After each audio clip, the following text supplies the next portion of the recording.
Hi guys, welcome back to our channel. Good morning, good afternoon, good evening. I greet you all according to your time and location in which you'll be making this particular video.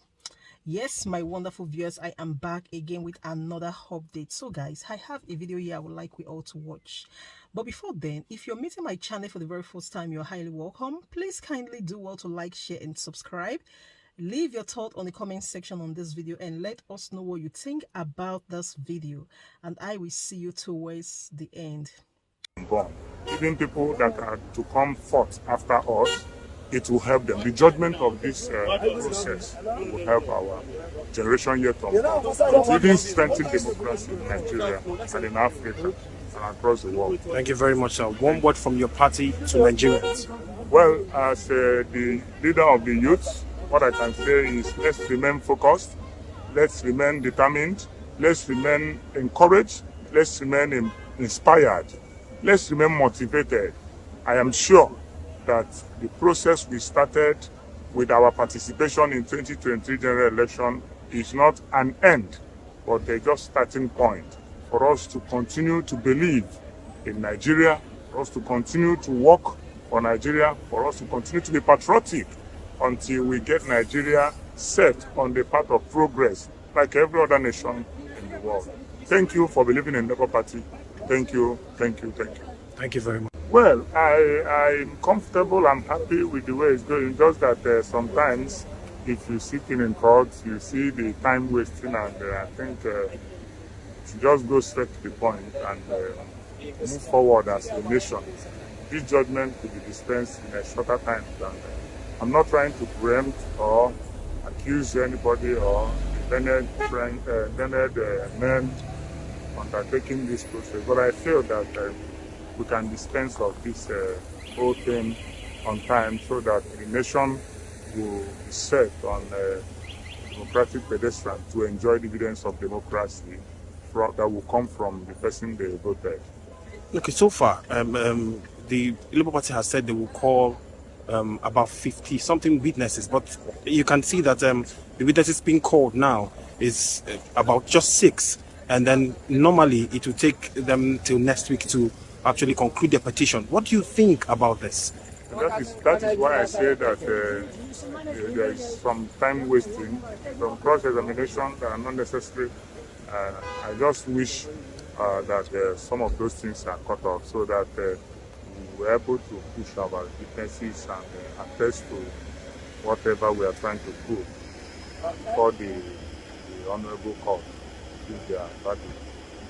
It's just, I don't like the way the time has been spent. When you don't have anything to say, you don't have any question, I would just prefer that people just overlook it and maybe go into the address and put up a document or an argument with respect to what they like or what they don't like about the witnesses and whatever, instead of wasting the cut of the time.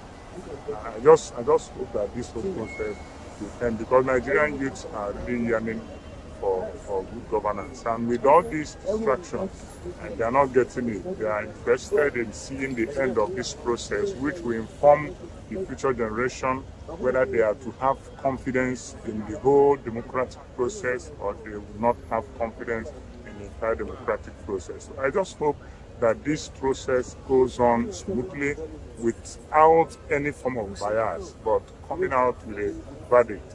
It will really help our generation and the generation yet unborn.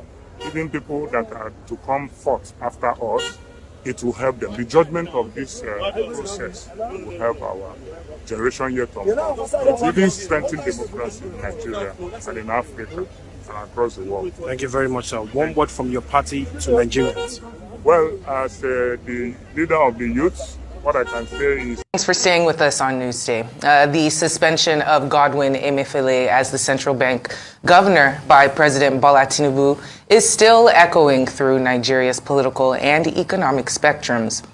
In a season of deliberate systemic disruptions, the president also signed into law within this week a bill on student loans, but not many would have predicted the sealing off of the 17 local council headquarters in Plateau State by Inspector General of Police Usman Alkali Baba and the suspension of their chairman by the state government. For a discussion around the legality of these actions, we are now being joined by former Attorney General of the Federation and Minister of Justice, Michael Anduaka, Senior Advocate of Nigeria. Welcome to Newsday, sir. Thank you so much for joining us this afternoon. Thank you very much. Well, there are quite a few topics that we have to get to, but the most pressing of them seems to be the CBN governor's suspension. It's saying that it would take a 2/3 majority of the Senate in order to remove him if the president would be so. That's the way he wants to do it. What are the?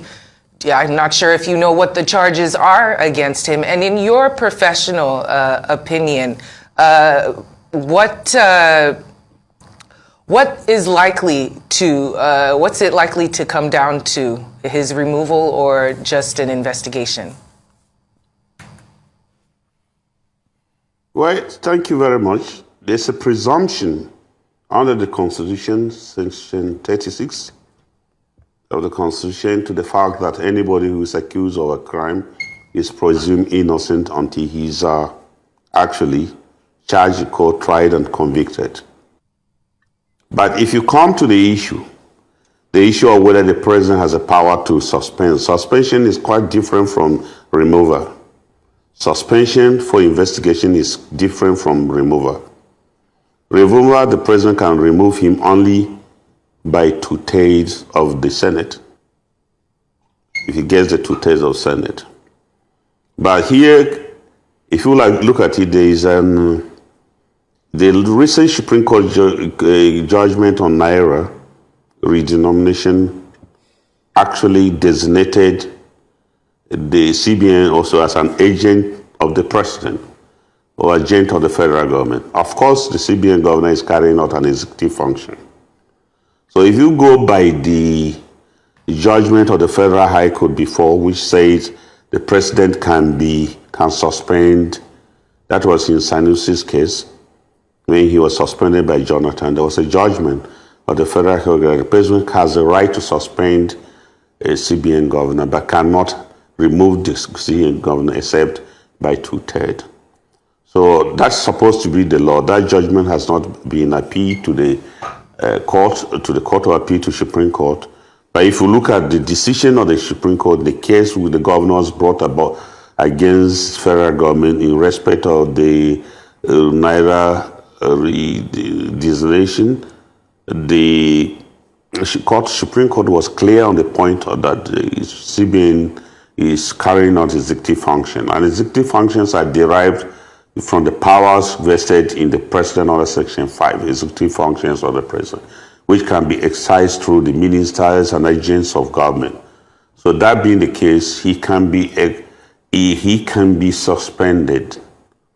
But there's something which we have to do. CBN governor occupies a very unique position in the economy of the country. And they also, having occupied a unique position in the economy of the country, it also have a unique position to demonstrate to the world that Nigeria is ruled by law.